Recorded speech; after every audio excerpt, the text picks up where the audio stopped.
Eu penso que eu sou um apaixonado pelo ser humano.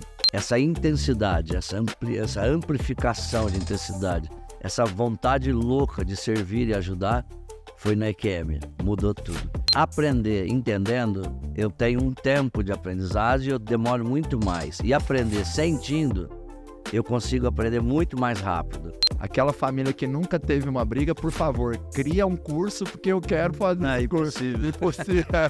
Não existe. Ela não existe.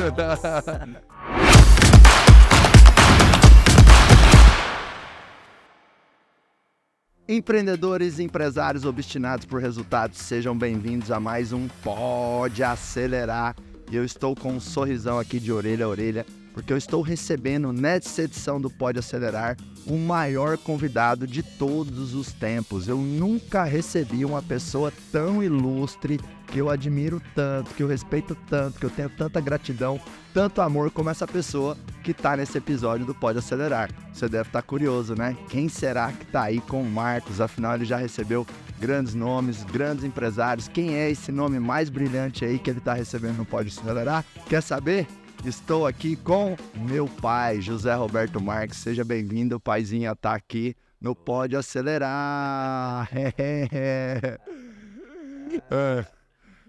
Galera vai ter ficado curiosa. Deve ter ficado curiosa, né? Tô aqui, Papos, realmente sou seu fã, né? Te admiro demais. E assim, olhando para tudo que o senhor já conquistou, né? Várias empresas de sucesso, já impactou tantas e tantas e tantas pessoas. Como que você se descreve? Quem é José Roberto Marques? Uau! Eu penso que eu sou um apaixonado pelo ser humano. Eu realmente acredito que essa paixão que eu tenho de tocar a vida das pessoas, tocar a alma das pessoas, e com um caminho diferente, com um caminho técnico, científico. É como se eu acreditasse que a ciência tem um poder de alavancagem que é como acontece nas religiões, só que no nosso caso, através de como a mente funciona, o cérebro funciona, o comportamento. Então eu sou um apaixonado pelo ser humano, mas o amor é lindo, o céu é azul, e sem dinheiro a gente morre de fome. Então eu sou um apaixonado pelo ser humano que gosta de ser empresário e de ter lucratividade, porque, como eu disse, é impossível fazer, empreender e realizar sem lucro, sem dinheiro. Então eu penso que eu sou uma mistura profunda da intensidade de bondade de tocar o ser humano e a alma e a intensidade de gerar riquezas, porque todos nós nascemos para ter prosperidade. É por aí. Legal, seria como um transformador das pessoas, mas um fazedor de resultados, de negócios, né? Isso. Que bacana. E me move, me apaixona o ser humano. A vontade que eu tenho de fazer em tempos cada vez menores, gerar transformações, ou pelo menos reflexões profundas para que as pessoas possam ser melhores e ganhar mais dinheiro também. Em reconhecimento a toda essa sua trajetória de sucesso, né? Recentemente você saiu na capa da Forbes Portugal e eu fiquei muito feliz, até fiz um post no meu Instagram, no Stories, toda uma trajetória, né, para poder chegar aqui nessa capa. E eu quero que você conte um pouco para quem está acompanhando aqui os negócios que você já teve. Eu que sou seu filho sei da sua história de carteirinha, né? Mas nem todos que estão nos ouvindo, nos assistindo, conhecem tão detalhadamente assim, né? Então, que negócios você já teve, que empreendimentos e o que você acha que te ajudou a chegar até aqui, né? Lá na capa da Forbes Portugal, que com certeza é um grande mérito. Como você sabe, nossa família de empreendedores e de gente que trabalha, porque sem o trabalho nada funciona. Isso é utopia, né? Sem foco, determinação e trabalho, a gente não consegue as coisas. E era uma vez eu, com 12 anos, já começava dos 12, quando o vô Zé me convidava para ir para a fazenda, em Penápolis, interior de São Paulo. Saía do Educandário, Coração de Maria, uma escola de freira, e ia para a fazenda. Então eu aprendi a gostar de trator, de coletadeira, de boi, de bezerro, de vaca, e isso me movimentou bastante. Eu sempre amei muito, muito, muito a fazenda. Eu penso que mais daqui a uns anos eu devo ser uma pessoa que vai morar na fazenda. Eu gosto dessa ideia, mesmo que fique em trânsito. Então essa vontade de trabalhar é algo muito forte. E a avózinha Cida, né, que é uma máquina de trabalho, de intensidade, que sempre nos apoiou, nos incentivou para o trabalho. Então eu penso que a formação, o exemplo de ver o vô e a avó seus, né, que no caso meu pai e minha mãe, isso me motivou bastante e eu tenho isso no DNA, né, a força de realizar, de trabalhar, essa intensidade. Depois disso, é uma longa história, né? É uma longa história, mas vamos lá. Empresas no ramo de automóveis, empresa no ramo de supermercado e fazenda. Basicamente, o meu histórico é automóveis, eu sou apaixonado em automóveis também, tenho um conhecimento razoável. Eu falo que gente automóvel eu entendo razoavelmente bem ou muito bem. Supermercado, que também foi uma fase de muito aprendizado para mim, até descobrir que eu realmente era apaixonado por pessoas. Mas antes disso, tem a igreja, tem os grupos de jovens, tem cantar no coral, tem cantar o bingo da quermesse na igreja, tem ter a chave da igreja para fazer o culto quando o padre faltava. E se você lembra, a gente já morou na frente da igreja e na frente da casa paroquial. Fala sério, né, gente? Olha, igreja, freira, padre, igreja, casa paroquial, uma delícia. Então isso é interessante. E o senhor já foi juiz de paz também, não já, pai? Fui juiz de paz também, e emancipado, era bem jovem, e fiz muitos casamentos. Com um segredinho, né? Eu fazia o casamento civil, e já que eu tinha aquela pegada de coroinha, fui coroinha muitos anos na igreja, eu já fazia o civil e religioso assim. E eu amava, viu? Era quase um civil religioso junto. Já emendava 2 em 1. 2 em 1, aproveitava como. Tem uma coisa muito interessante da sua história, que é muito inspirador, que você viveu uma EQM, uma experiência de quase morte, né, pai? Sim. E me parece que essa EQM foi ali o que te fez, talvez, despertar para essa área do desenvolvimento humano, da PNL, da psicoterapia, da ajudar as pessoas a transcenderem, porque você passou por um momento ali muito difícil, né? Então, conta para os empreendedores que acompanham aqui o podcast esse momento, como é que foi essa experiência de quase morte e que reflexões, que lições você tirou dali, como você saiu dessa situação de quase ter ido pro beleléu de fato, né? É muito importante lembrar que os grandes aprendizados da nossa vida são com as emoções de mais impacto. E não existe medo maior do que o medo da morte. Não existe. Esse é o maior medo da mente humana, é o medo de morrer. Então essa passagem, esse incidente na minha vida que foi tão terrível, na verdade, pôde me restaurar, me ressignificar, me empoderar. Eu sempre tive essa conexão com as pessoas, mas não com o firme propósito de tocar a alma e a vida e ajudar pessoas a serem melhores cada vez mais rápido. E lá no hospital, onde a gente tem essa incerteza, essa insegurança entre vida e morte, muda tudo. Então eu penso que o reimprint, a formatação do cérebro, a emoção da minha vida que me transformou na pessoa que eu sou hoje, foi na EQM, foi na UTI. Foi muito impactante. E quando a gente passa um quase morte, um pós-morte, muda tudo. Você vê o mundo de forma diferente, você vive de forma diferente, você sente diferente, porque tem uma voz que te acompanha, né? Que é: faça a tua vida valer a pena enquanto é tempo. E quanto tempo a gente realmente tem ou não tem. E tem também a minha crença, porque se eu continuo na Terra, qual a minha missão? Por que será que eu tive mais uma chance? Por que eu continuo aqui? Isso foi muito forte para mim. E o interessante é que eu comecei a me estudar. Quais meus comportamentos, meus padrões, por que eu fazia o que eu fazia. E essa autodescoberta, sempre fui estudioso, eu tenho essa pegada, né? Sempre fui o cara lá do meio da sala, o primeiro aluno. Mas mudou tudo. Essa intensidade, essa amplificação de intensidade, essa vontade louca de servir e ajudar, foi na EQM, mudou tudo. eu saí do hospital, eu era uma pessoa muito diferente, muito diferente. Eu demorei meses ou anos para entender o que tinha acontecido comigo.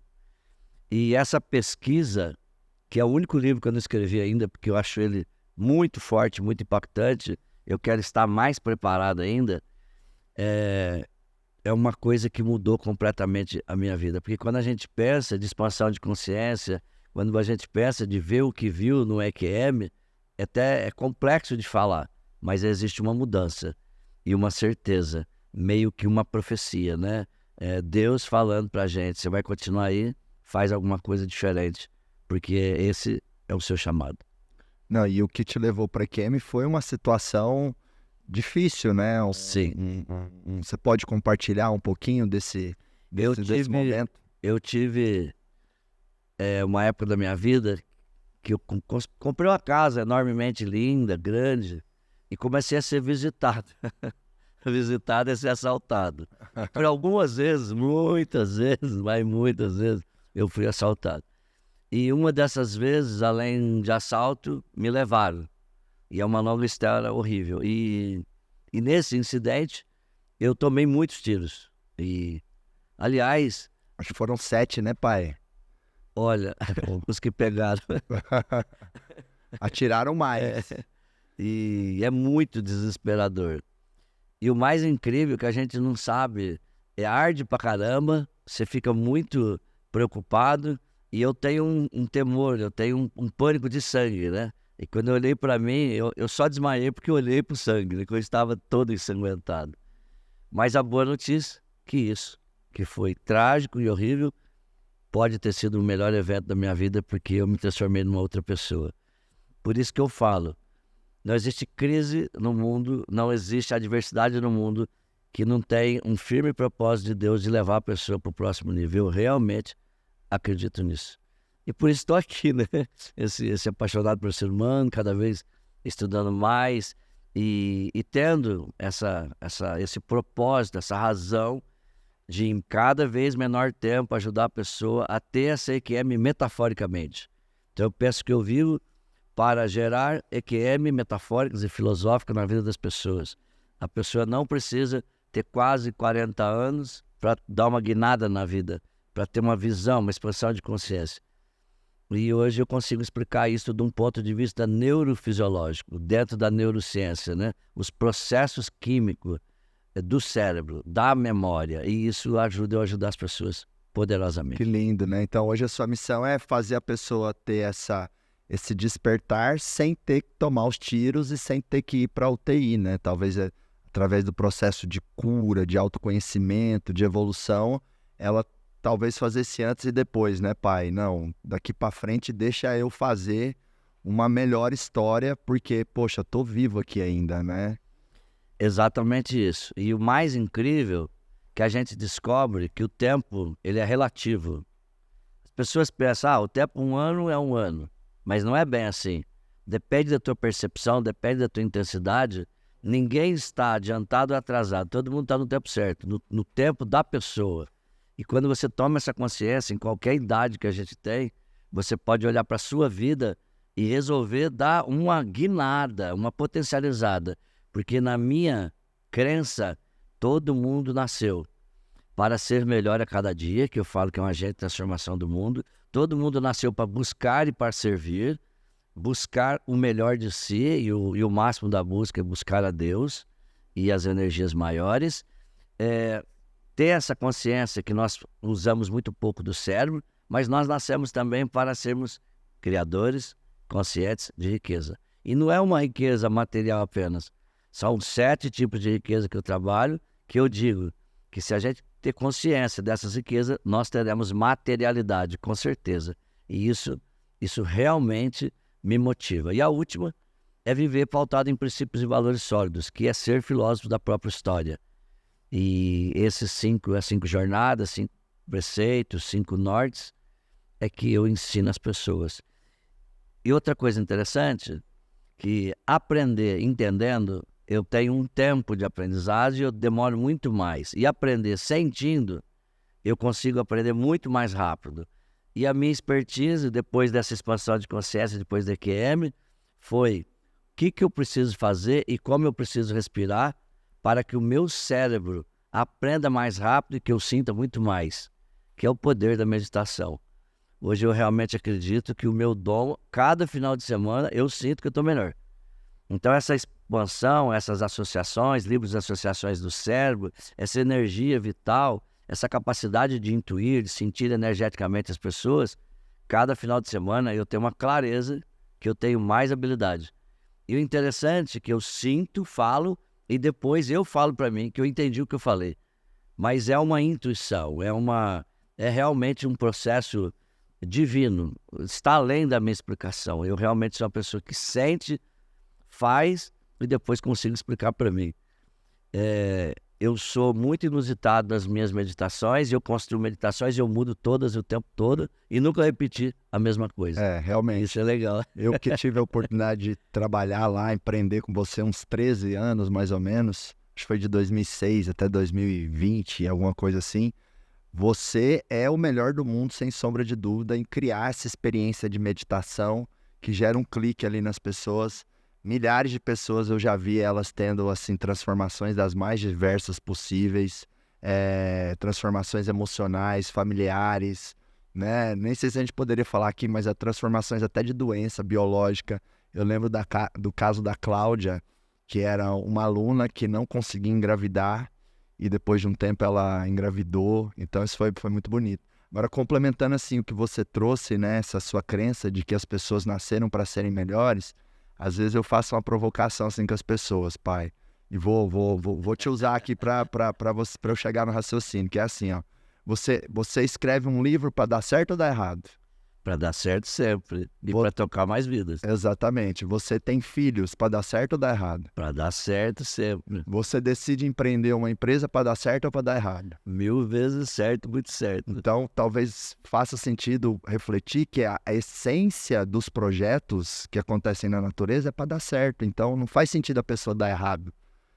Quando ela quer dar errado, ela está sendo contra-intuitiva contra a natureza, porque Sim. Deus fez tudo para dar certo, assim como a gente começa as coisas para dar certo, né? Interessante isso. A essência da natureza é divina, é perfeita. O ser humano é luz. Só que nós somos luz e sombra, que o processo de evolução é transcender a sombra. E quando a gente conecta com a sombra, que dá errado. Mas o que você falou é maravilhoso. A natureza é de dar certo. Nós nascemos para ser prósperos. A gente é muito inteligente contra a gente mesmo. Inteligência do mal para dar errado. Exato. Pai, agora retomando aquela situação tão difícil, os tiros, enfim, né? Ficou até uma sequela no senhor, que é o dedinho, né? Queria que você mostrasse o seu dedinho, que ficou um pouco afetado aí. Gente, não é só pelos tiros que você tomou, mas você tem que mostrar o dedinho contando como é que chega num dado endereço. Essa é muito boa. Eu adoro isso.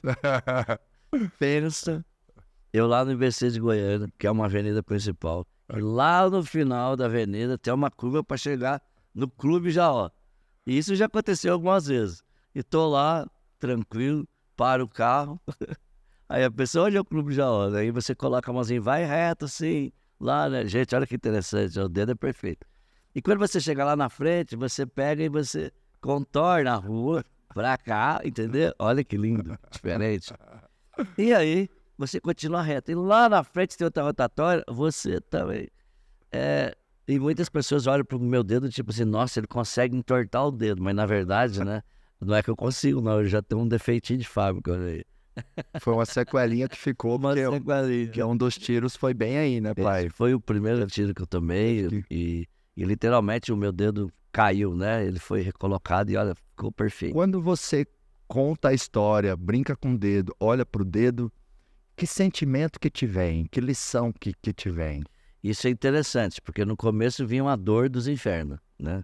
Não conseguia olhar minha mão, essa é a verdade. Eu acho que eu fiquei uns 6 meses, não conseguia. Porque isso são ativadores mentais inconscientes. Não que eu quero lembrar, mas é automático. Então eu lembrava da dor. Hoje eu lembro da oportunidade que Deus me deu de ter construído e estar continuando construindo e vou construir mais. Então é uma ativação do poder que Deus manifestou em mim através de uma tragédia, de um incidente traumático. Eu acho isso um superpoder, né, pai? As pessoas que conseguem pegar uma tragédia, uma catástrofe, uma desgraça Sim, e tirar a força disso, né? Você disse, né? Não tem como sair de uma crise sem você estar mais forte. é impossível. Você disse algo nesse sentido. E, por exemplo, o que mais... Eu não tive a minha EQM na minha vida, mas eu tive um fato que me machucou muito, me doeu muito no tempo presente, mas que depois se tornou uma das minhas maiores fortalezas, né? Sim. Para o senhor foi uma situação muito difícil também, que foi quando o vô morreu, né? Meu vô, seu pai. E ali foi um momento de trauma, de choque para mim, né? Ele infartou na minha frente de manhã, lá eu morando, eu, ele e minha avó. E por muitos anos eu não conseguia lembrar disso, ou falar da morte do meu avô. Me vinha raiva, me via rejeição, me via culpar as pessoas. Eu, por exemplo, eu era descrente de Deus. Até meus 15 anos ali, 16, meu avô morreu, eu tinha uns 11. Eu era descrente de Deus, eu não acreditava em Deus. Só que aí você vai se trabalhando, você vai evoluindo, até que num dado momento você vê que aquilo foi uma oportunidade que Deus te deu para você ser um ser humano muito melhor. Então, por exemplo, uma das coisas que me fez tomar algumas decisões assim que foram importantes para eu chegar onde eu cheguei, crescer, como por exemplo parar de beber, né? Hoje eu não bebo uma gota de álcool, eu já tive muito problema com bebida. E uma das coisas que me dá força para tomar decisões como essa e várias outras no dia a dia é pensar, poxa, eu sou o legado do meu avô. A morte do meu avô não pode ter sido em vão, sabe? Porque eu tenho a minha crença, a minha fé, o senhor também, né? Nós somos cristãos, de que a gente vai se reencontrar. Sim. E quando eu reencontrar meu avô, eu quero que ele me dê um abraço e fale assim, Marcos, que orgulho você deu pro seu avô, né? Então é olhar para a tragédia, para o tiro, para a morte, para a doença, enfim, e ter uma nova perspectiva, né? Que o senhor chama de ressignificação. Como é que a pessoa consegue ressignificar, pai? Porque às vezes assim ela tem um filho que vem com uma doença, às vezes ela tem um problema de saúde crônico, às vezes ela tem um pai, uma mãe que violentou na infância, e as pessoas olham para essas desgraças como pesos, e isso acaba sendo algo que limita ela de ir além, né? E o senhor é um mestre de fazer as pessoas ressignificarem, né? Reinterpretarem, assim como você ressignificou os seus tiros, eu ressignifiquei a morte do meu avô. Ressignificar é ter uma nova percepção do fato, mas não a percepção daquilo que foi ruim. Já vê o antídoto do fato. Quando a gente fala na morte, a morte, bom, primeiro que o final de um ciclo anuncia um novo ciclo. A morte é a limitação da carne, mas eu realmente acredito que a morte é o final de um ciclo para um ciclo muito mais evoluído sem a carne, que é um nível espiritual e que a gente carinhosamente pode chamar de céu. Quando eu tenho a consciência que a vida é cíclica, quando eu tenho a consciência que a morte é o final de um ciclo e que a morte é uma evolução, quando eu entendo o significado que a morte é uma passagem de evolução, a gente continua com emoção, com amor. A gente chora, mas por amor, com saudades e não pela perda. Tirar a percepção de que perdeu para uma percepção que a pessoa que a gente ama evoluiu e transcendeu, eu já vou mudar completamente o metabolismo do meu cérebro, das minhas memórias, a minha percepção. E eu faço isso com ferramentas. Por exemplo, quando eu falo em luto, existe uma teoria muito forte da Elizabeth Kubler-Ross que fala os 5 estágios do luto. Então, quando eu ensino isso para as pessoas, quando eu me conecto com as pessoas, é mais provável que elas tenham um tempo maior de dar um novo significado. E o luto não é só o luto da morte, é o luto da perda de relacionamento, é o luto da perda de dinheiro, da perda do trabalho. Então a nossa mente, ela passa por 5 estágios todas as vezes, mas tem gente que demora 20, 30, 40 anos para viver os 5 estágios, e outros pode, com um bom trabalho, viver isso em dias, semanas, meses. Então esse novo formato, essa nova percepção te dá uma leveza, porque a morte não é fim. A morte é a anunciação de um novo ciclo. Então, eu tive uma batalha espiritual enorme em 2000. Você tinha 12 anos quando o vô morreu.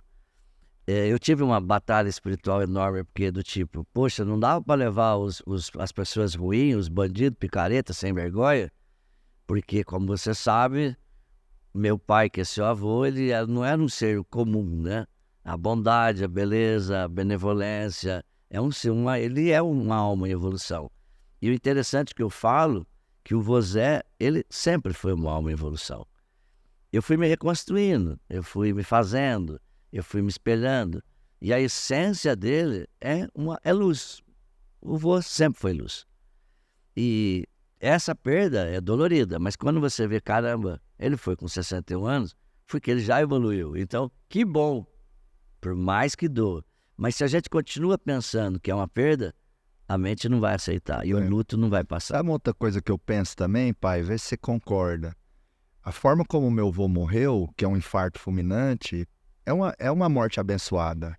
Eu creio poderosamente. Porque, por exemplo, meu avô Neca, ele tá numa situação de saúde muito complicada, né? Meu avô é materno, né? Sim. Então, hemodiálise, pressão alta. E tem pessoas que, assim, elas sofrem muito para ir embora. E tem pessoas que vão dormindo, ou no infarto fulminante. Até morreu meu tio Nilson, lá de Doverlândia, esposo da tia Derivane, uma das irmãs da minha mãe. Não sei se você lembra do tio Nilson. Lembro demais. Mas ele é novo pra caramba. Morreu novo, e meu tio Nilson, ele se assemelhava com meu avô assim, sabe? Pura luz. Ninguém desgostava dele, carinhoso, sabe? Enfim, um dos mais amados da família, né? E parece Papai do Céu leva os melhores primeiro, né, pai? E aí, eu tenho isso na minha cabeça. Eu acho que meu avô foi tão evoluído e tão maravilhoso que ele teve uma morte abençoada. Sim. E talvez isso é um próprio exemplo de ressignificação, né? Eu posso olhar assim e pensar, como já pensei na época da revolta.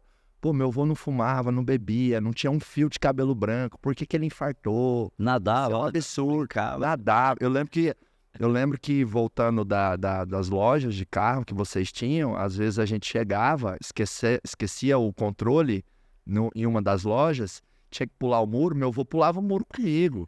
Meu avô mergulhava no poço no poço artesiano lá de casa, no Celina Park, né? Até hoje tem essa casa, né?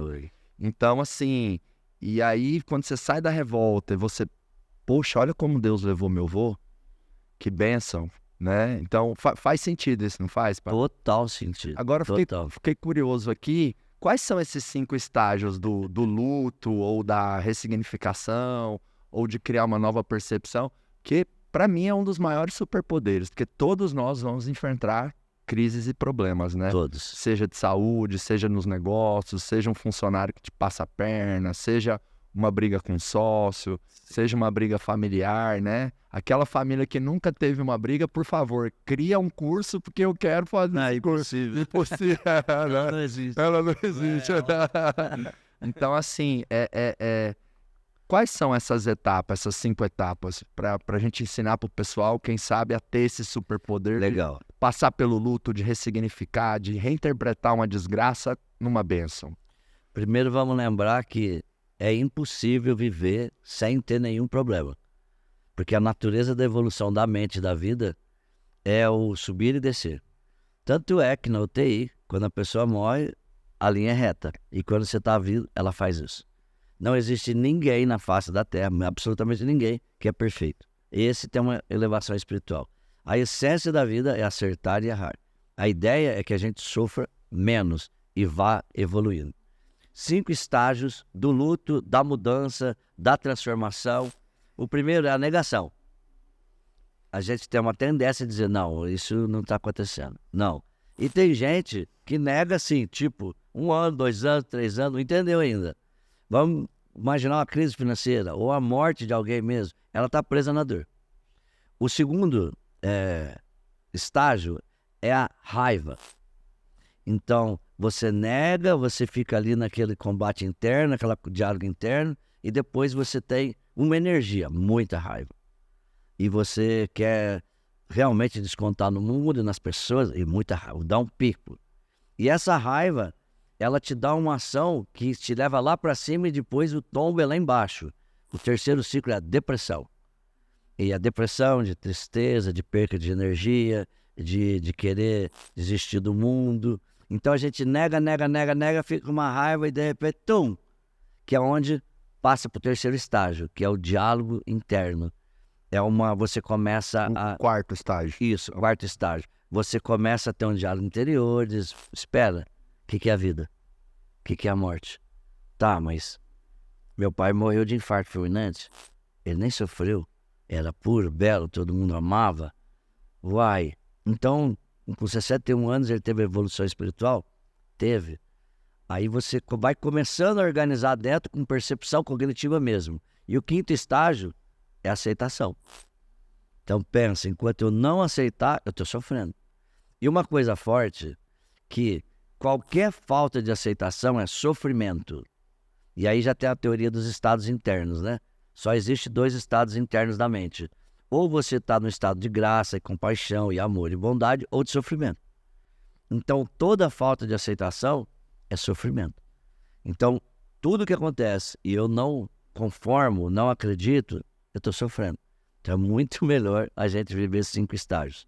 Vamos lá, eu nego, eu tenho raiva, eu entro numa crise para baixo, vou falar de depressão mesmo, eu tenho essa barganha, esse diálogo interno, essa reestruturação, essa mudança de percepção, até que eu aceito.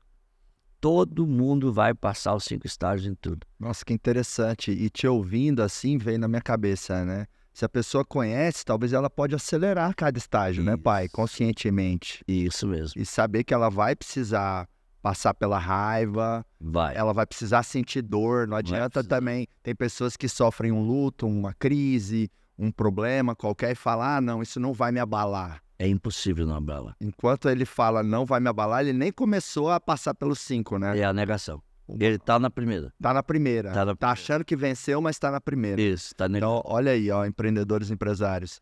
Talvez hoje você tenha um grande problema que aconteceu ou tá acontecendo e você acha que isso não te afetou. E, na verdade, você tá na negação e você precisa passar pela raiva, pela dor, pelos prós e contras ali do diálogo até chegar nessa aceitação, né? Exatamente. Você também disse, pai, sobre estado de sofrimento e estado de graça. Então não tem meio termo. A pessoa não tem como, tipo assim, ah, tô mais ou menos. Isso aí existe. É mais ou menos.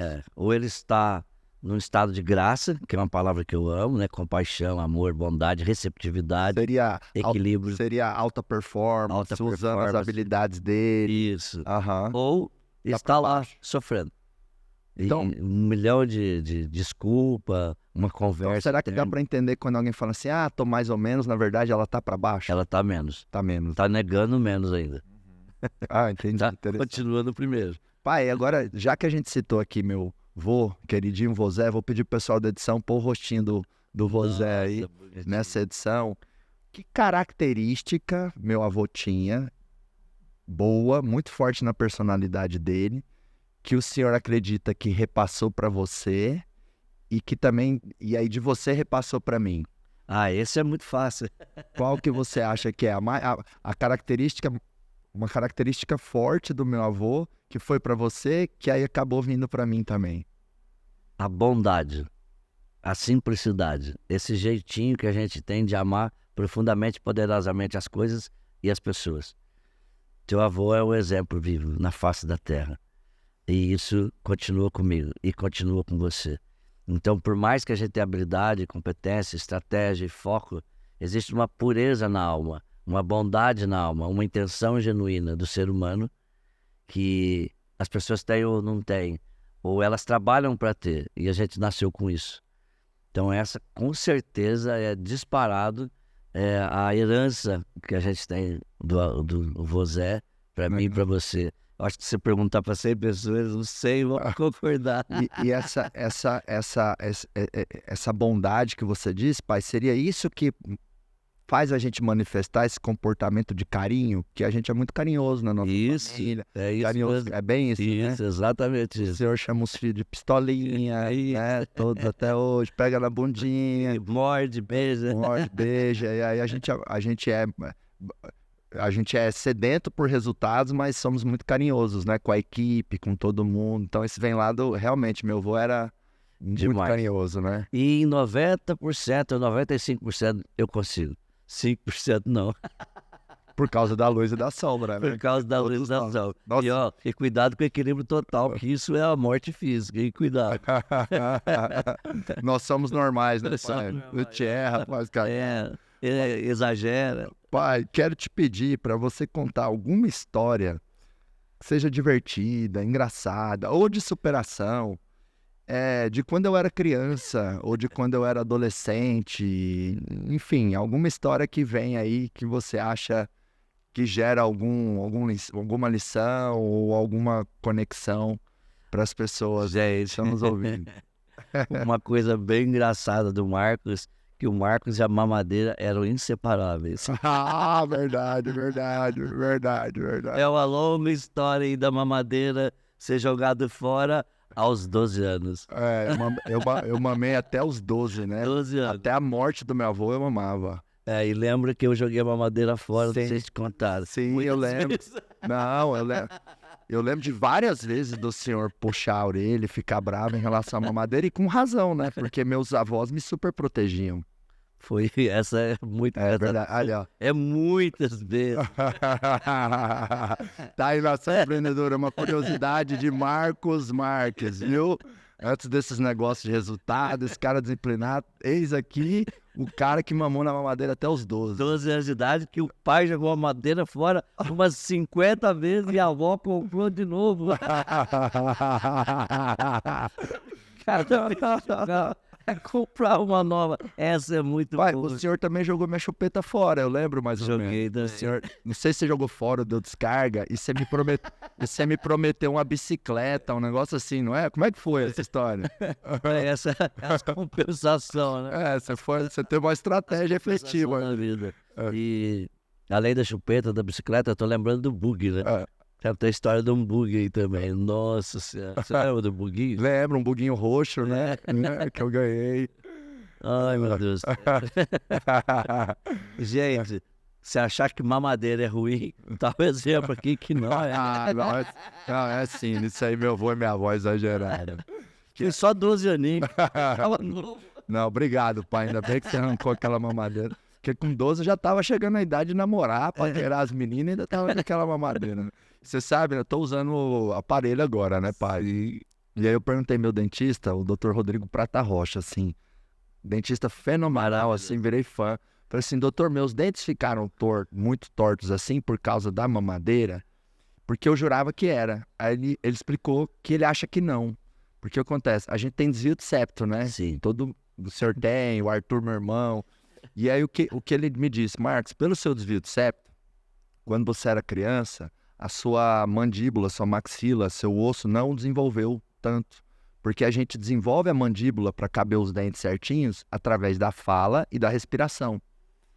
E aí, como você provavelmente já dormia com um pouco de boca aberta, não desenvolveu igual. Então, a sua mandíbula ela é muito assim e ela deveria ser mais uma ferradura. Logo ficou um pouquinho torto. Apertado. Ficou apertado, exatamente. Mas essa questão aí da mamadeira é engraçado, né? Aí veio na cabeça primeiro tem Não, muita história, né? Mas essa foi. Não, essa sua resposta foi boa, porque aí eu já fico ligado para não perguntar mais nada da minha infância e da minha adolescência. Primeira e última desse tópico aqui. Pai, mas uma outra coisa também que eu tenho, né? Pegando a história da mamadeira e do meu avô, que a gente citou aqui também, assim, uma história que eu conto da minha história, né? O senhor ensina muito isso, né? Qual é a história que você conta da sua história? Isso eu aprendi com você. Você é incapaz de mudar o que aconteceu, mas você pode ter uma interpretação que te deixa mais forte, não mais fraco.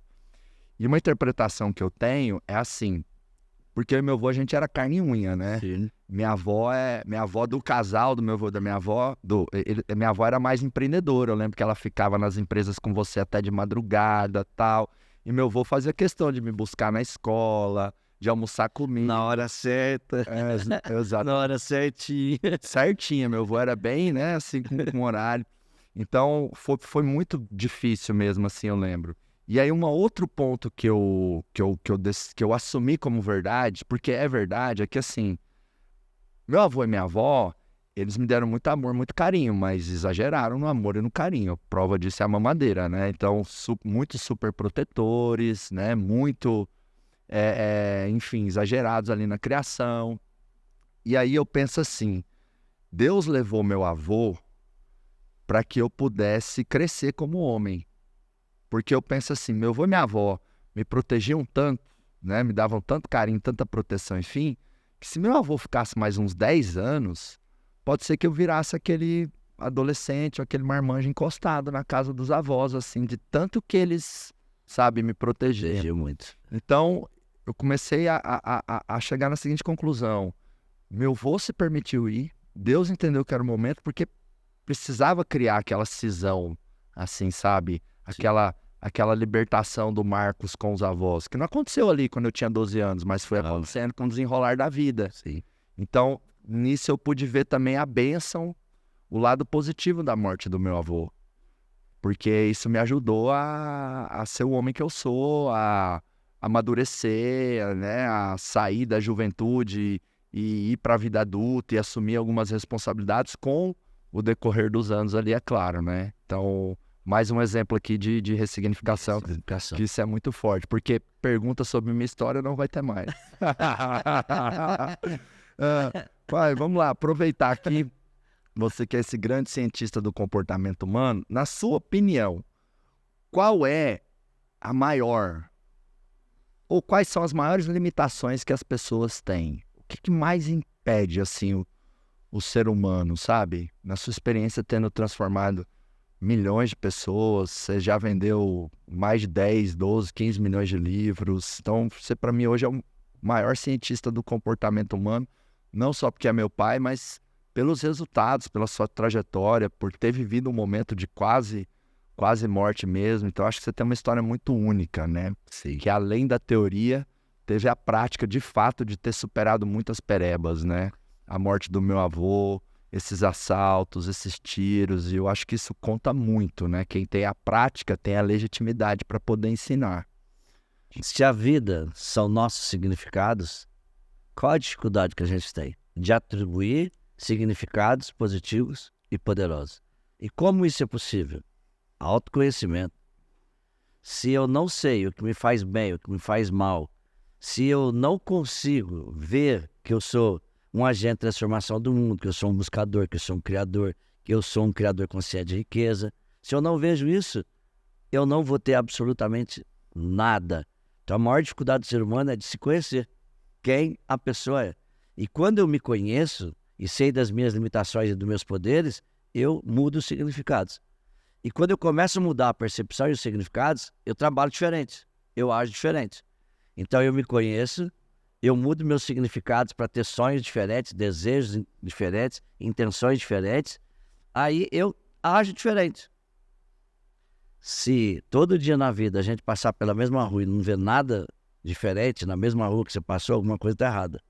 Porque você tem os mesmos significados. Então uma coisa bem legal é, quando você vai para um lugar para o outro, o que você percebe que você nunca percebeu e tem 20 anos que você passa lá?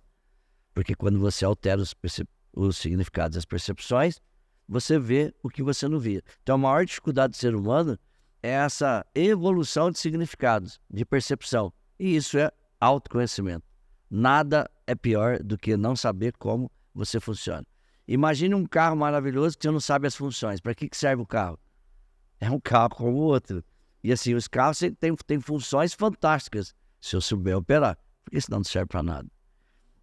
Ter o manual da mente, o manual é uma metáfora, né? O manual de conhecimento de si mesmo, das emoções, dos poderes, das fraquezas, dos pontos de melhoria.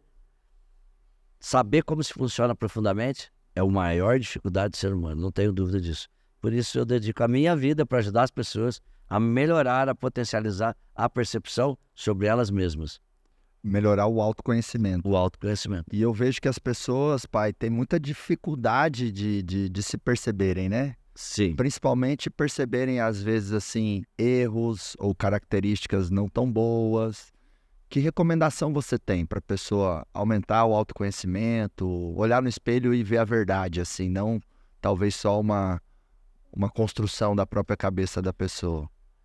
Nós aprendemos com a vida, e pode demorar, sobre os impactos, as emoções, as crises, ou nós podemos construir isso em treinamentos e formações. Existem muitas coisas boas, nós fazemos coisas fantásticas. Esse processo de autoconhecimento pode ser um processo superestruturado, numa formação ou numa sequência de formações, porque eu preciso lembrar da minha infância, eu preciso saber como eu funciono, eu preciso saber da minha força vital, eu preciso honrar e respeitar os pais. Nada é mais poderoso. Eu acho difícil uma pessoa ter prosperidade sem honrar e respeitar a família. Da onde nós nascemos? Do pai e da mãe. O processo de autoconhecimento, e realmente tem muitas pessoas boas, bons cursos, é tudo.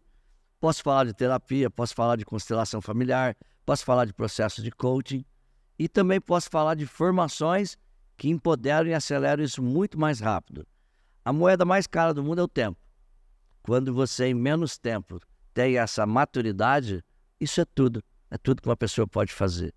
Porque pensa, como seria se aos 12, 14, 16, 18 anos as pessoas já começassem a aprender como elas funcionam? Quanto tempo elas economizariam da vida?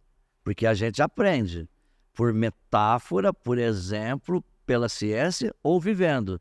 Puxa, viver dói, errar muito, dói pra caramba. É muito melhor a gente modelar e ter a ciência como foco. Legal. Quando eu tenho muitas bases teóricas e o cérebro nosso aceita bastante a ciência, com 99,9% de acerto, é mais fácil eu mudar minhas crenças, os meus padrões, pautados em áreas da ciência, porque são, abre aspas, fecha aspas, verdades que a minha mente aceita. Se alguém fala para você alguma coisa e você não atribui valor, quantas vezes eu falo algo no treinamento que a pessoa fala, Zé, você tocou minha alma. E depois ela me fala, você acredita que minha mãe já me falou isso 1000 vezes, eu nunca ouvi, foi a primeira vez que eu ouvi?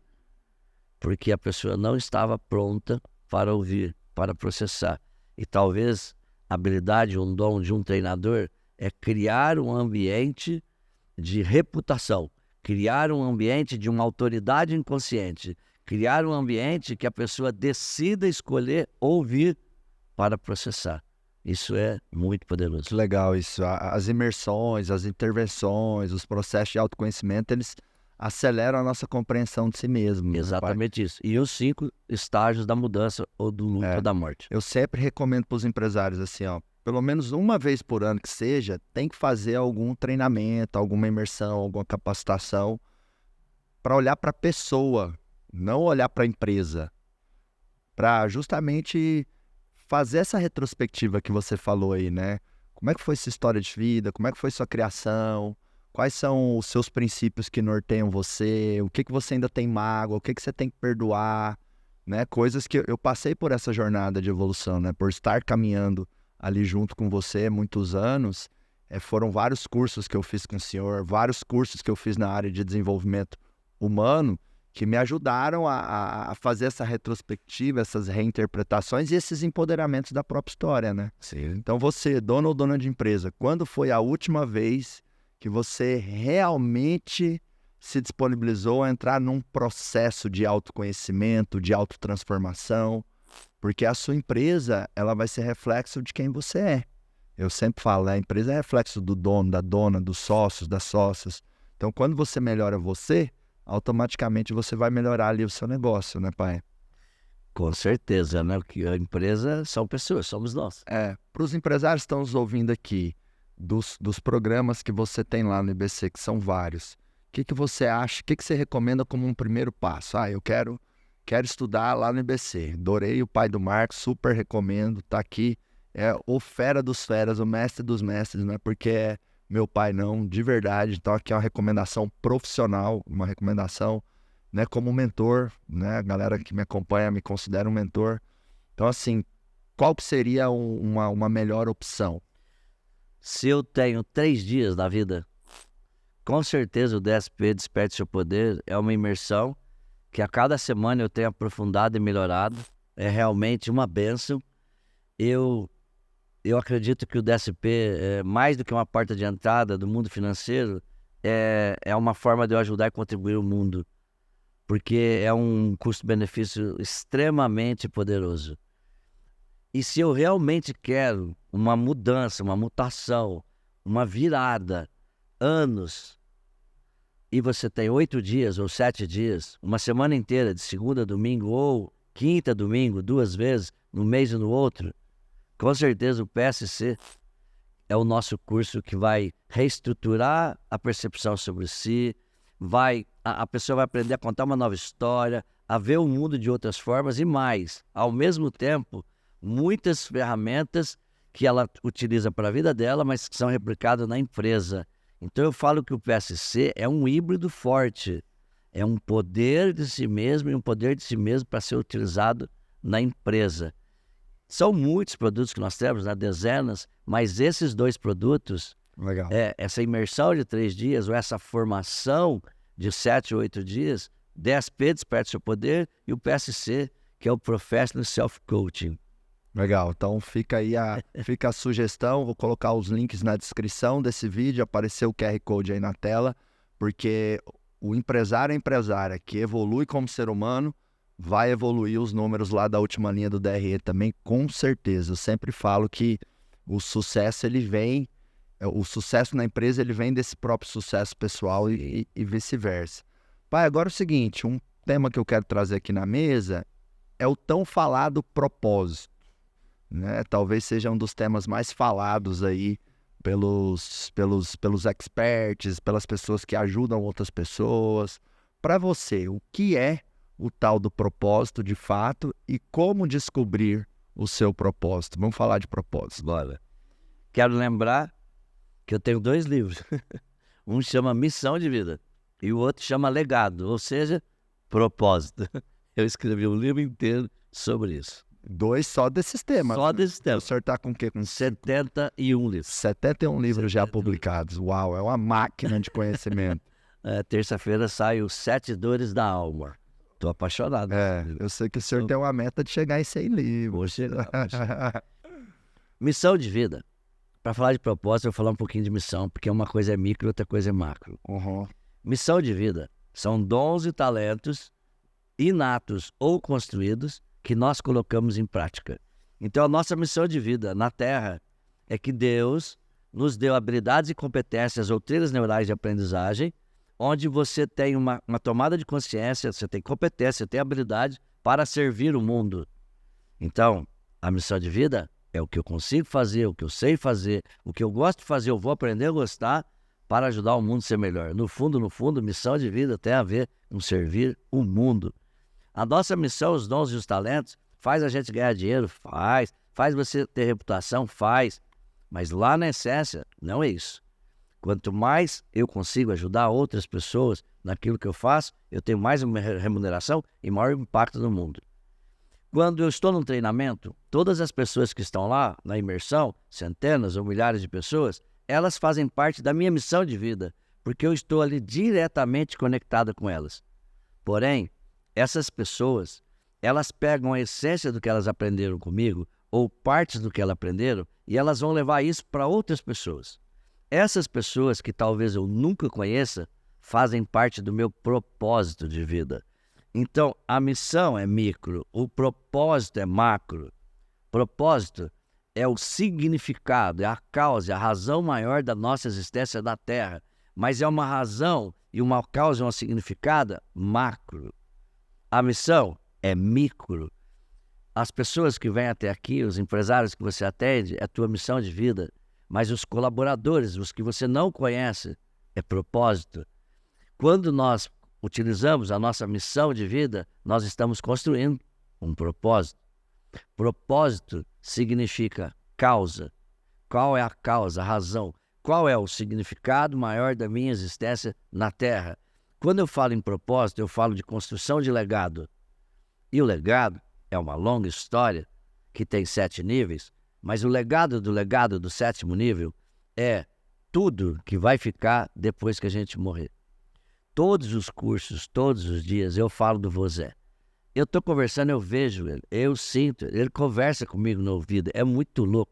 Tem 23 anos e eu lembro dele todos os dias. E ele é uma fonte de inspiração. Quem faz treinamento comigo conhece o seu avô, que é meu pai. Todo mundo. Porque isso é propósito. Porque ele é imortal. Highlander.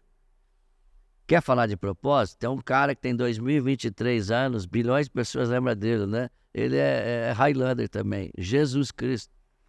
Então, quer propósito? A pessoa morreu, tem 2023 anos e ela está badalada como sempre. Isso é propósito. De uma forma simples, é a tomada de consciência de quem nós somos, do que nós fazemos e o impacto maior que nós damos no universo. Isso é propósito, causa e significado. E perceba que eu falei significado de novo. E o que nós somos?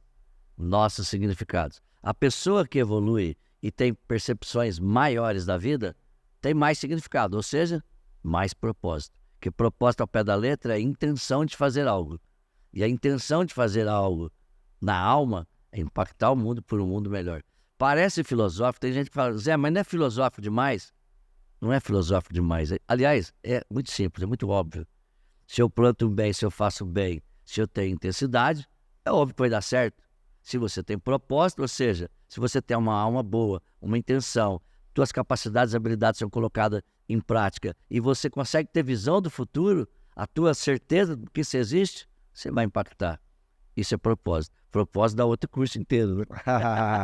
E isso é muito forte, muito poderoso. O propósito eu vejo assim, né? Ele acaba sendo um combustível para você ir além. Porque tem mês que vai dar ruim na empresa, tem mês que vai dar bom, mas se você tem ali, né, essa consciência do impacto, do legado que você está construindo, né, que nem nós somos legados do meu avô. Sim. Porque ele já fez a passagem, mas nós estamos aqui falando dele, imortalizando ele.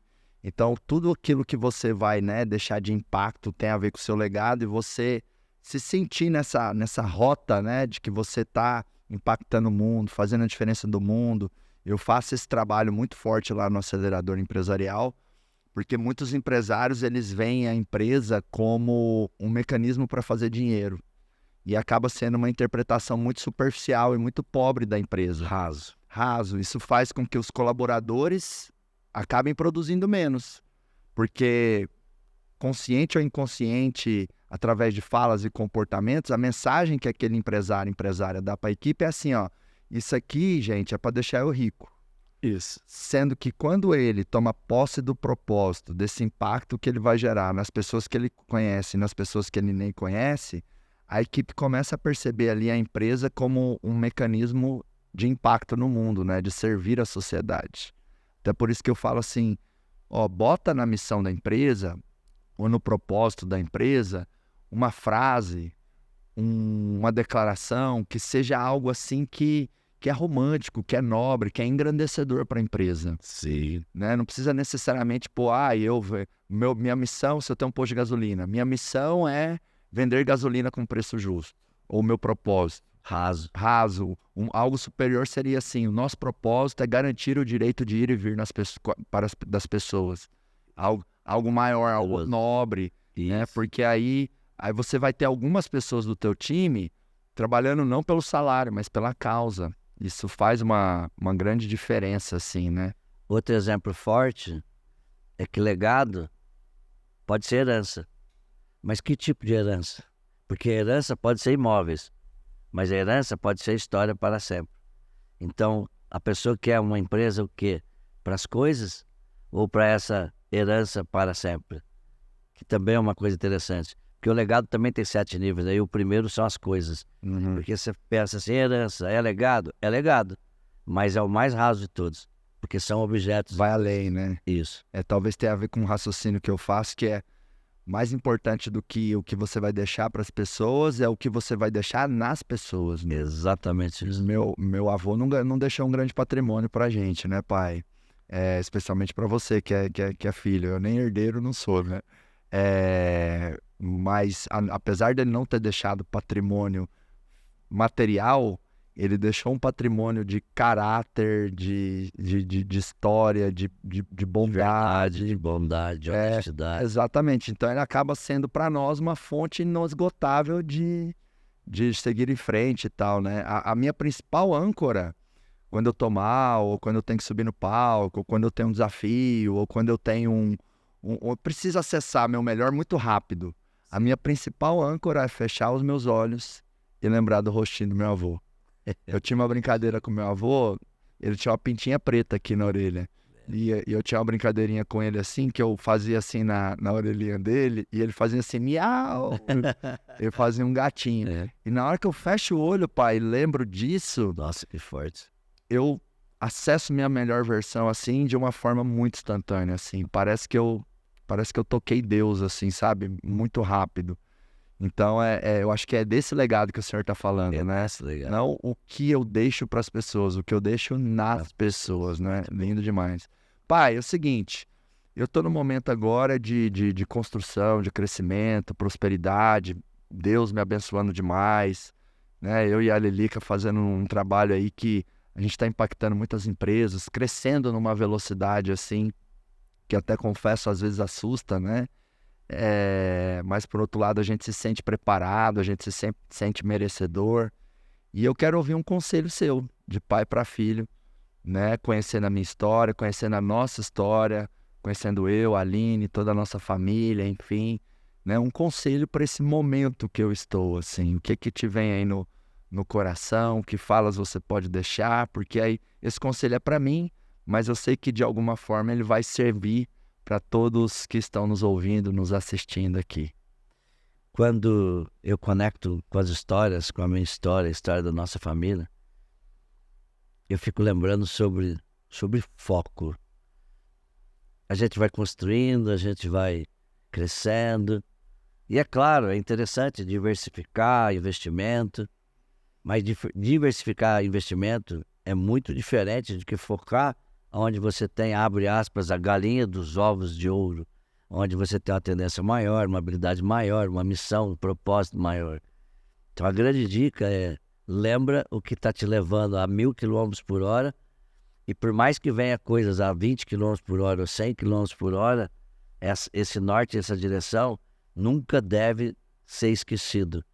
Porque o produto âncora, a empresa âncora, o foco, o maior foco, é isso que faz todas as outras coisas. E pode acontecer na nossa vida que venha outros encantos. E são bons os encantos para o investimento, mas não para a tua energia ou o foco da tua energia. Cuidado em não separar demais o foco, a atenção da tua energia. Eu realmente acredito nisso. Que é bom ter diversidade, claro, inclusive investimentos, vários tipos de investimento, mas diferente de você acordar de manhã e ter uma razão maior, uma causa maior, uma empresa que é âncora. Por mais que a gente tenha filiais, empresas agregadas, conectadas, nunca esqueça disso. Do que você nasceu para fazer, ou Deus te deu oportunidade para tocar mais e mais pessoas e mais empresas e mais empresa. Lembra da alma e da essência do que move você. O produto âncora, a empresa âncora, o negócio âncora. Legal, nunca perder ali o grosso da energia, a força da energia naquilo que é o central, né? Exatamente. Aquilo que te a empresa central, o núcleo do negócio central, que te levou, que te traz, que abriu as portas, que acelerou, essa deve ser a premissa número 1. Porque a gente vai crescendo e vão surgindo muitos convites, muitas oportunidades, e talvez parte desses convites e oportunidades são distratores, né? Você tá ali com algo que te leva a 1.000 por hora, né? Usando as suas palavras. Aí tem algo aqui, opa, vai me dar mais 20 de velocidade, mas às vezes não vale a pena. Tá tirando dos 1.000. Que legal, interessante. Pai, e assim, eu quero que você compartilhe agora, existem muitas famílias empreendedoras que me acompanham, muitos pais e filhos também.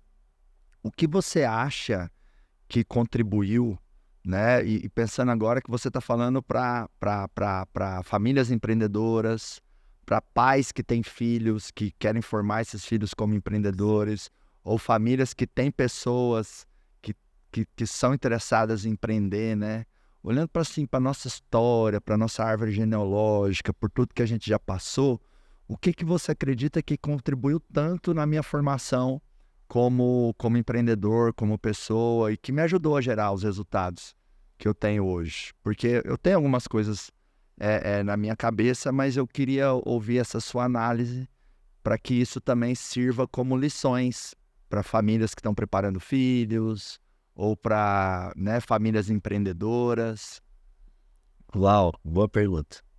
Nós temos muitos traços que a gente repete, adota, continua, expande, transcende. Então é da natureza do ser humano, inclusive geneticamente falando, algumas percepções. E a gente pode chamar isso de inconsciente, coletivo, familiar. Uma das coisas fortes é essa energia que a gente tem para o trabalho, né?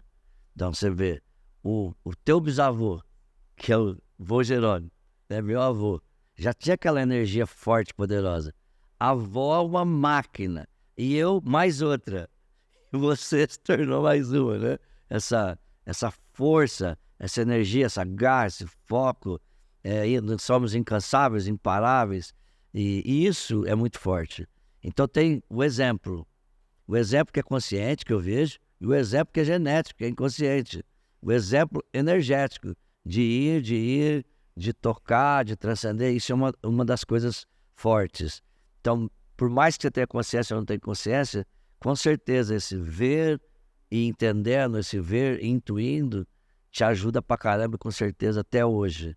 Mas também tem a criatividade, né? Da gente deixar as pessoas fazer o que elas conseguem fazer de melhor. Famílias, empresas, o que cada filho pode fazer? Qual que é a expertise da pessoa? O que ele tem mais facilidade? Quando eu penso em família, eu fico pensando assim, eu tenho 2, eu tenho 3, eu tenho 4 filhos, qual a expertise de cada um? Colocar os filhos nas expertises, por mais que todos devem aprender da empresa inteira, e eu realmente acredito nisso, e se você não tivesse aprendido, você não conseguiria fazer o que você faz, mas tem o foco, tem deixar os nossos filhos, apoiar os nossos filhos na habilidade que eles têm, o que eles desejam. Porque habilidades pode ser que eu tenha consciência e pode ser que eu nem tenha consciência, eu posso construir também. Eu acredito nisso. Então, o exemplo consciente e inconsciente é forte, né? A gente vive naquilo e é aquela história, né? Que o líder é reflexo da sua equipe. Isso é real. Mas também você colocar as pessoas a fazer o que elas desejam fazer, o que elas querem fazer, o que elas sabem fazer. Se as empresas familiares dessem esse foco, isso é legal. E outra coisa, separar completamente os papéis, né? Porque existe uma confusão. Família existe, eu sou. Toda vez que eu falo eu sou é um papel. Mas eu sou empresário, empreendedor, sou CEO. Então, mas qual que é o papel do outro, né? Eu sou, o que eu sou? Sou um CMO, vamos falar de família, de níveis, de funções maior. Tá, o que o CMO faz? O que o CEO faz? O que o CFO faz? O que o CEO faz? Então, a clareza de papéis também é muito importante. Talvez essa seja a maior dificuldade das famílias. Que enquanto você fala, você não fala como uma hierarquia, uma ordem, um organograma de uma empresa. Você fala como pai, como filho, como tio, como cunhado, como avô. Separar os papéis completamente não é fácil. Se a gente falar que é fácil, não é fácil, porque o cérebro é um só. Mas a energia e o foco, essa eu acho que é a maior dica de todas. Quando nós conversamos em empresas, conversamos em papéis diferentes dos papéis da família. Tanto é que a nossa identidade é a soma de todos os papéis. Empresários precisam ter clareza desses papéis e das funções. Genética, genealogia, exemplo, intensidade. Colocar as pessoas no lugar certo. Aproveitar a genialidade, a habilidade. E ter muita atenção nos papéis. Uma total e extraordinária clareza de papéis. Para você não confundir, não dar briga, incômodo e tudo aquilo mais. Eu penso que isso aí é muito forte. São três.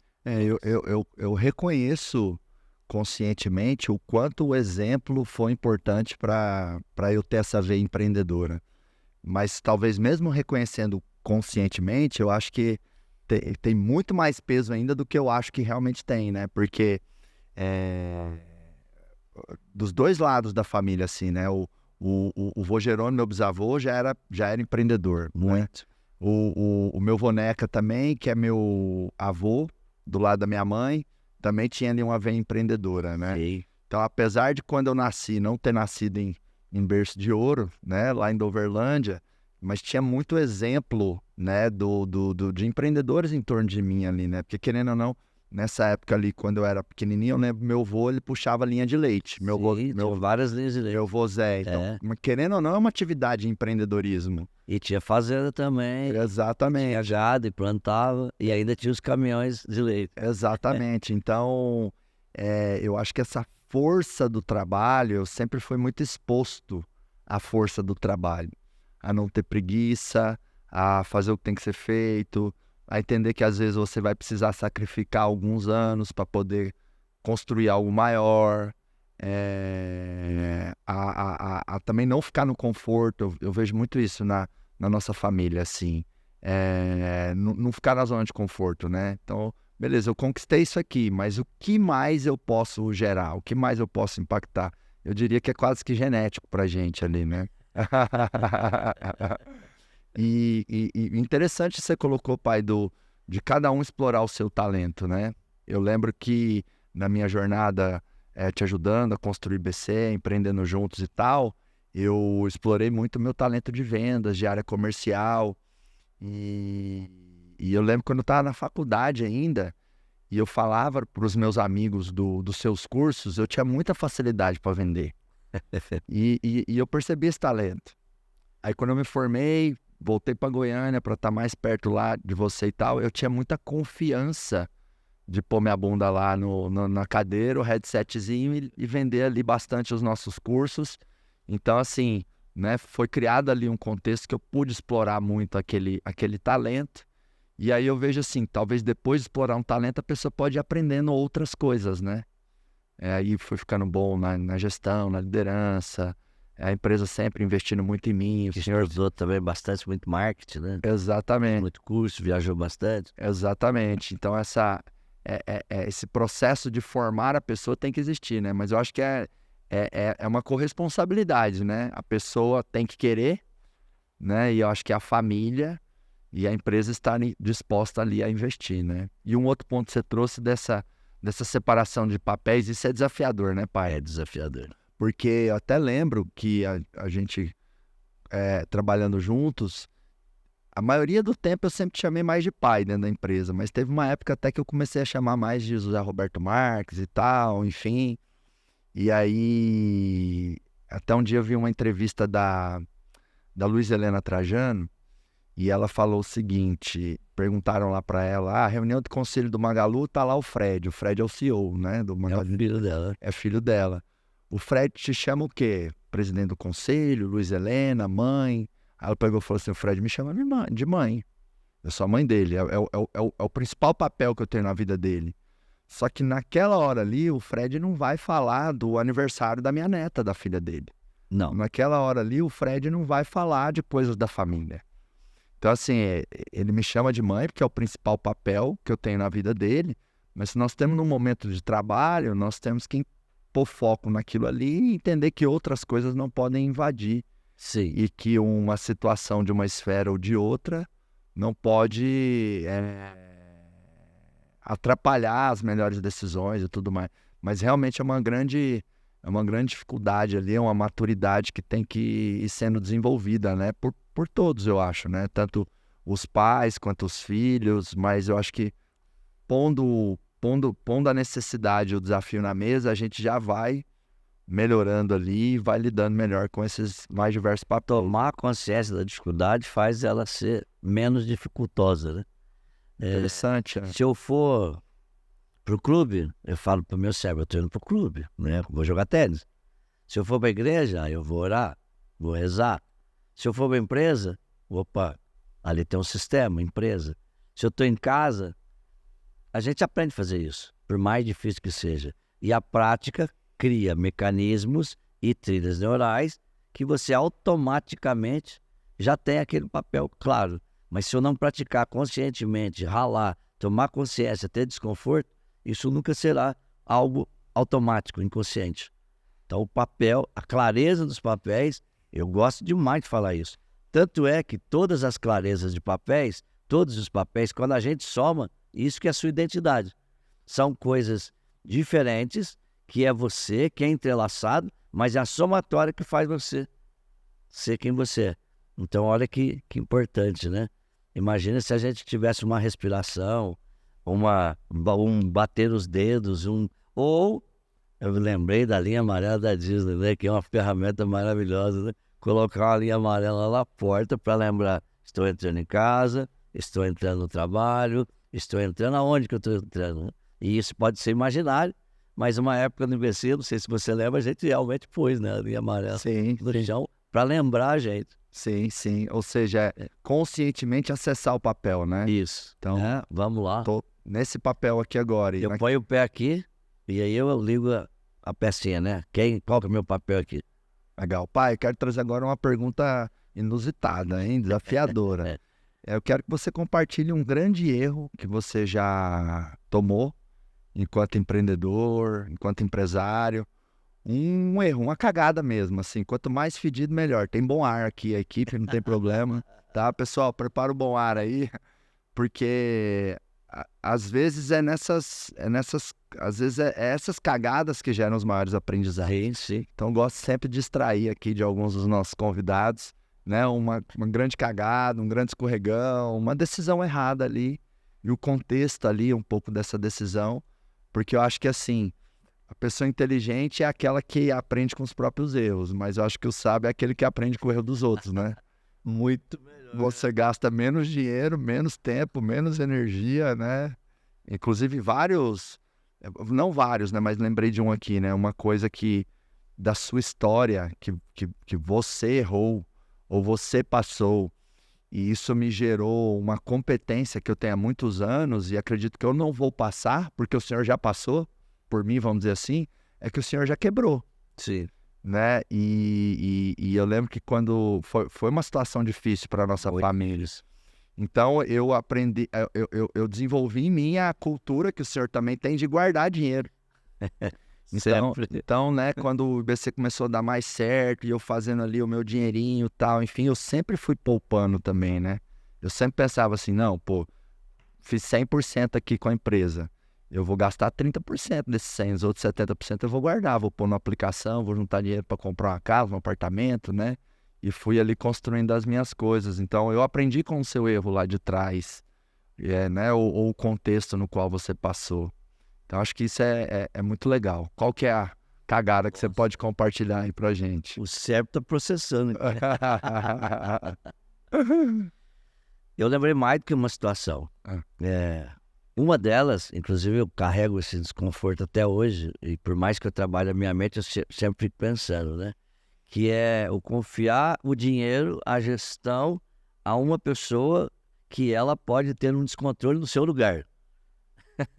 Então, eu tenho essa dificuldade, né? Até hoje, quando eu vou ter, a gente vai confiando, eu confio, eu melhorei pra caramba, melhorei 1000 vezes a minha delegação, mas tem uma voz que fala, lembra que as pessoas que não é dono do dinheiro, elas não podem ter acesso a tudo porque elas não têm o equilíbrio que você tem. Lembra disso. E eu me lembro, então, de algumas coisas que aconteceram na minha vida, que o dinheiro estava em mais mãos e ele desaparecia. Tanto é que uma das minhas principais crises tem a ver com a confiança excessiva de uma pessoa. E interessante que eu estou falando, a gente vai lembrando tudo, né? Minha pessoa, que sumiu muitas coisas. Pensa em negócio de valores altos, que você tinha uma rotatividade muito grande no pique, e vamos pensar em vender 100 carros na semana e 4 ou 5 desaparecer e você não vê. Isso em um ano é um buraco, eu vivi isso, né? Então, quando eu falo de dinheiro, na prática, não é nem a gestão e o cérebro, é apertar o botão para pagar. Eu colocaria sempre 2 pessoas, e mesmo assim com 2 pessoas, é o que eu faço hoje, eu tenho uma alçada, depois daquilo me chama, porque, por exemplo, se eu tiver 100 pagamentos de 10 mil reais, 1 milhão de reais, não vai falir uma empresa, mas se a pessoa moer 100 milhões, já é diferente. Então isso foi um erro que eu cometi, de não estar suficiente, não ter processos e métodos e achar que as pessoas eram 100% confiáveis. Porque isso não é real, isso foi bem difícil. Outra coisa é quando a gente se encanta com alguma coisa, tem uma gestão legal E aí começam a te oferecer dinheiro, porque quando a gente está bem, as pessoas oferecem. Interessante isso, né? De banco para cima, todo mundo te oferece dinheiro. É muito louco. Cuidado com pegar o dinheiro que você não precisa. Na hipótese de que o dinheiro é mais barato que o seu dinheiro, inteligente. Se tiver destino pro dinheiro, Se né? tiver destino. Ou se não, cuidado.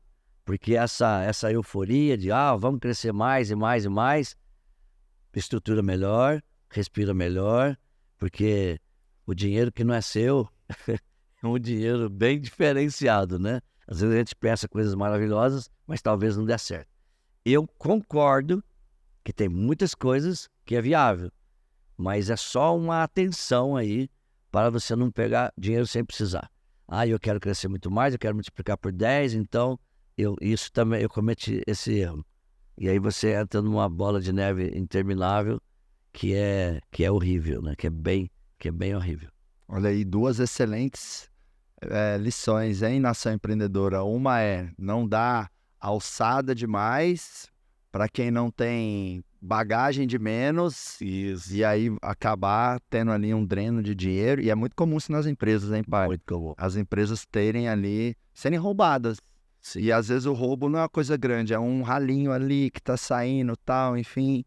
Só que aí eu acho que você trouxe uma sugestão muito boa, né? Se alguém vai pagar, uma alçada dupla, ou pode ser até tripla, né? Sim. É o conceito de comitê, né? Comitê para aprovação do pagamento, ou comitê do pagamento, porque não é desconfiar das pessoas, mas é fazer o processo ser mais confiável possível, né? E aí, 2 tem menos chance de errar do que um só. Sim. E às vezes, beleza, a pessoa não é de má fé, mas ela pode ali, no momento de cansaço, pôr um 0 a mais. Pode. Pôr um 2 a mais. Então, não é, vou desconfiar, mas vou criar um processo aqui que realmente faça a empresa ser a prova de erro humano. Acho que isso tem muito a ver com a governança e a gestão, né? Você implementando sistemas, métodos, conceitos, acordos, que a empresa ela é a prova de pessoas no individual cometerem cagadas que a coloquem em risco. Exemplo, uma empresa na Bolsa de Valores, por exemplo, por que ela chega a ter tanto valor e as pessoas até comprarem ações? Porque é virtual, né? Você compra lá na Bolsa de Valores, ação de tal empresa por tanto. É muito virtual. Subjetivo total. Total, mas por que a empresa tem tanta credibilidade que ela passa no processo de oferta inicial das ações, né, o IPO, e as pessoas chegam a comprar? Porque ela tem muita governança. Então, você tem lá, por exemplo, o CEO. O CEO toca o negócio? Toca, mas ele não tem plenos poderes. Não. Né? Então, ele de pagamento, por exemplo. Exato. Então, ele tem que aprovar o orçamento com o conselho. Então, o conselho fiscaliza o CEO. Por outro lado, você tem ali os acionistas. Você tem um monte de gente que investiu naquela empresa cobrando resultado. O resultado tem que ser reportado, tem que ser aberto para todo mundo ver. Opa, será que não tem alguém fazendo farra aqui? Então, você tem vários mecanismos ali de controle para que aquela empresa ela seja autoimune, vamos dizer assim, ao mau caráter, ou erro, ou as burradas de uma pessoa no nível individual. Agora, eu quero compartilhar uma cagada minha também, pai. Já que o Boar está aqui, a equipe já trouxe, que a grande lição que eu tiro é a importância da gente receber conselhos quando a gente vai fazer algo novo. Sim. Então, sempre que você for fazer algo novo, e aí também verifica o nível de grandiosidade desse algo novo. Porque quando eu vou fazer algo novo, com a minha empresa, por exemplo, se ela fatura 10 milhões no ano, com 30% de margem, dá 3 milhões de lucro. Aí eu vou fazer algo novo de 30 mil reais. Tranquilo. Se eu errar, enfim, beleza, segue o jogo. Claro, cada centavo importa. Mas vamos supor que eu vou fazer algo novo que é 3 milhões de reais, é o lucro de um ano inteiro. Então, o meu nível de atenção tem que aumentar, né? Então, vai fazer algo novo, que é muito representativo, que é grandioso.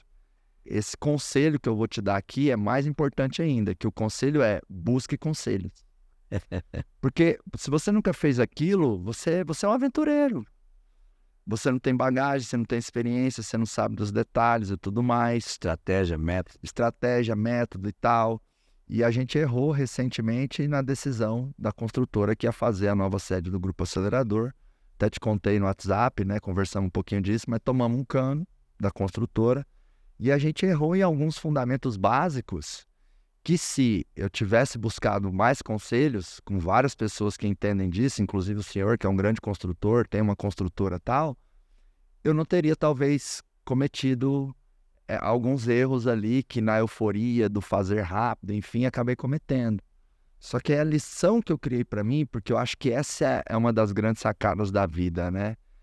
Cara, você errou, você falhou, enfim, cria princípios para você a partir dali. Sim. Não para você traumatizar, e nossa, nunca mais faço um grande negócio, nunca mais vou fazer obra, não, mas para você fazer melhor das próximas vezes. E aí o princípio que eu criei para mim é: vou fazer algo novo, grandioso, eu vou me entupir de conselhos.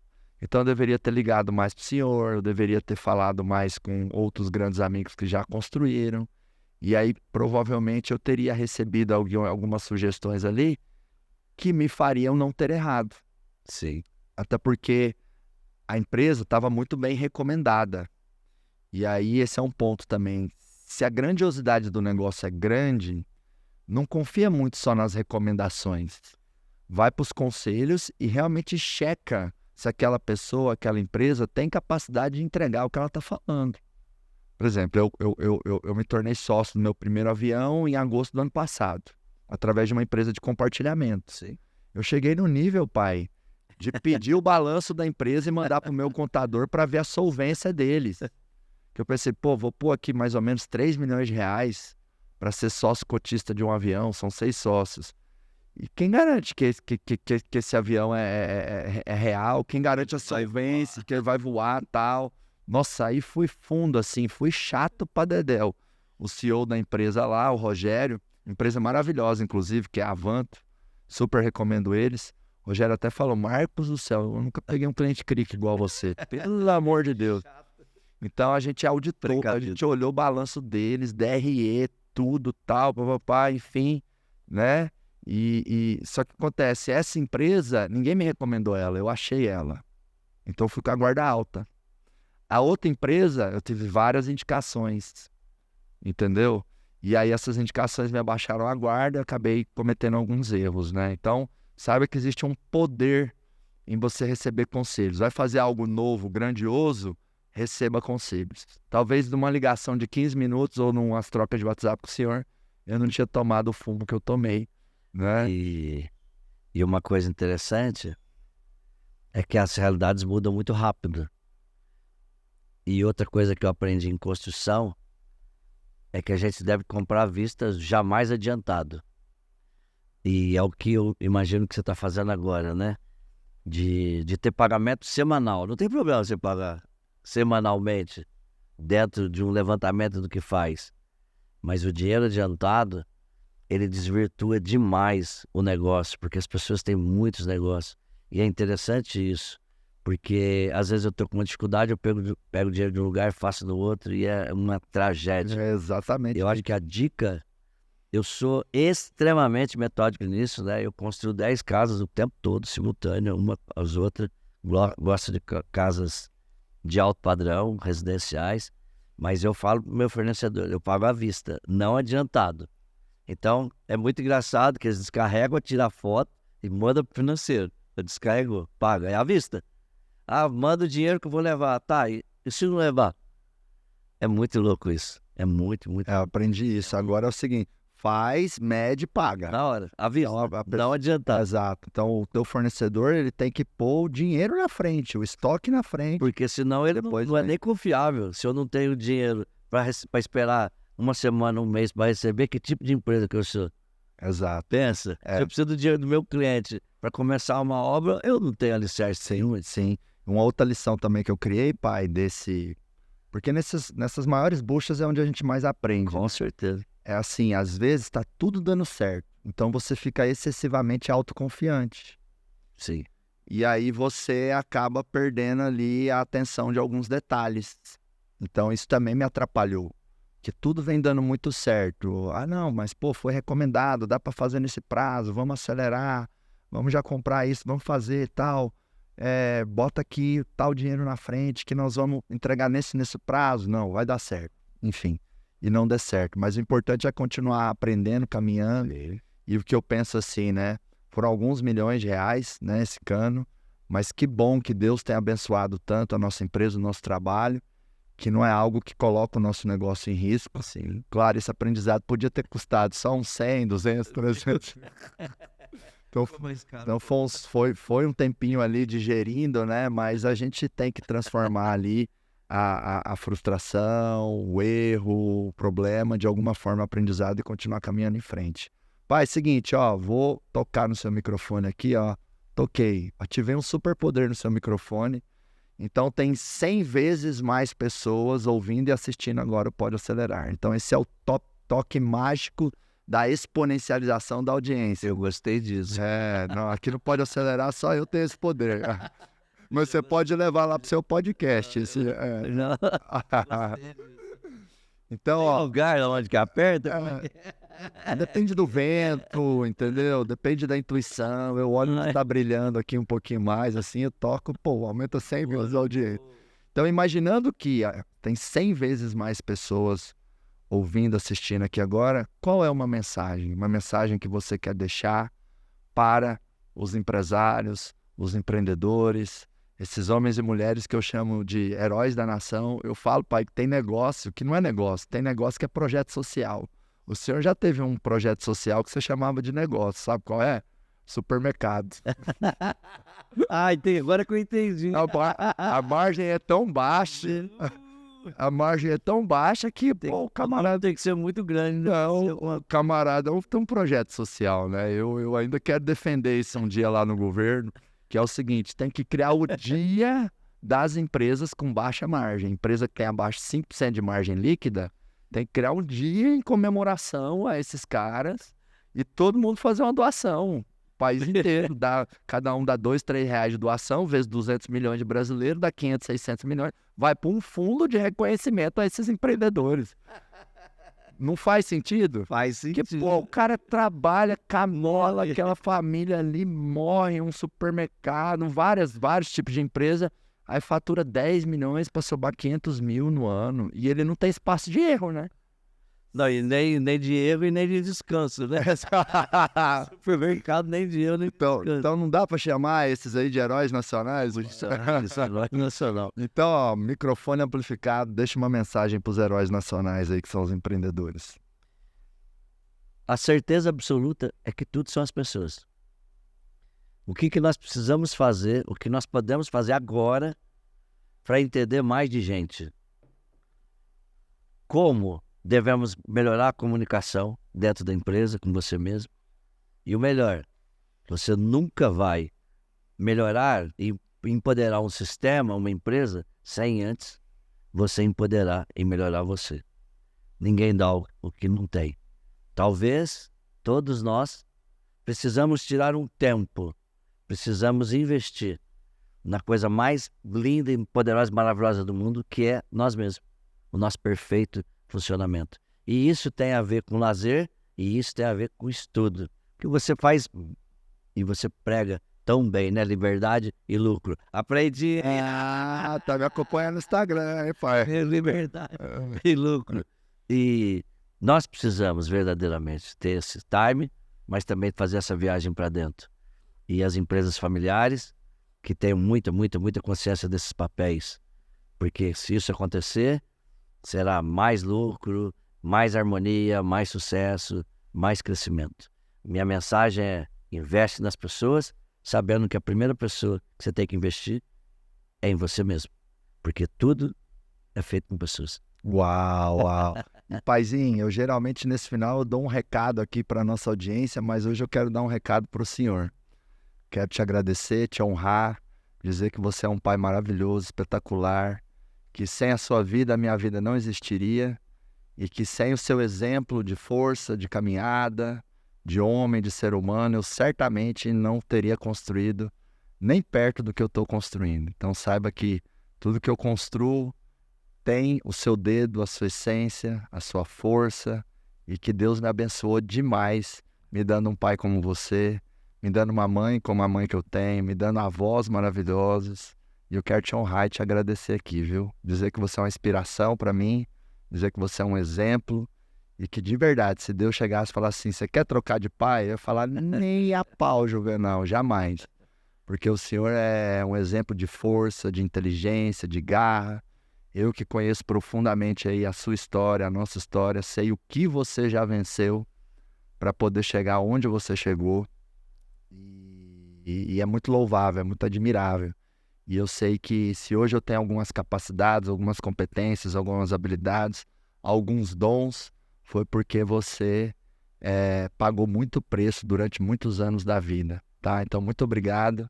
Amo demais o senhor. Gatinho. E tenho certeza que o vovô Zé tá lá no céu, feliz com esse podcast aqui agora, feliz com o que a gente tá fazendo nessa terra, tá bom? Você é o melhor paizão que eu poderia ter. Beijo. Love you. E então, já estamos agradecendo, né?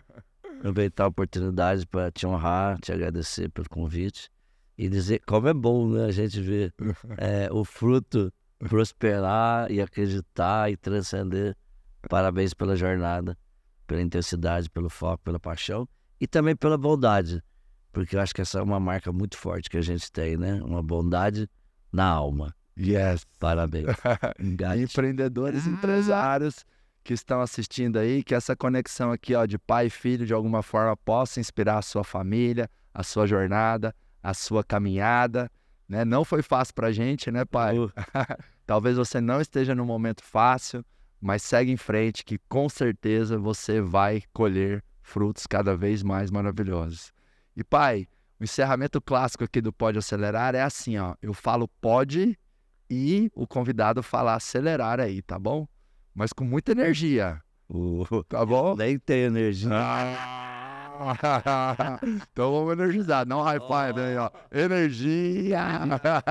Vou falar 1, 2, 3, vou soltar um pode e você solta um acelerar. É perigoso essa energia forte desse jeito. Vamos, uma energia comedida, né? Porque senão fodeu.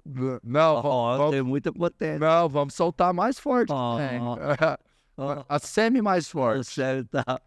Mas eu quero que seja a melhor que já aconteceu em todos os Pode Acelerar. Então eu vou caprichar como eu nunca caprichei. Aí você vem no meu aí, no meu ritmo aí. Se fosse lá, seria assim, inspirando e expirando, no mais profundo do teu ser, o que você precisa sentir, vive o que você precisa viver. É isso aí.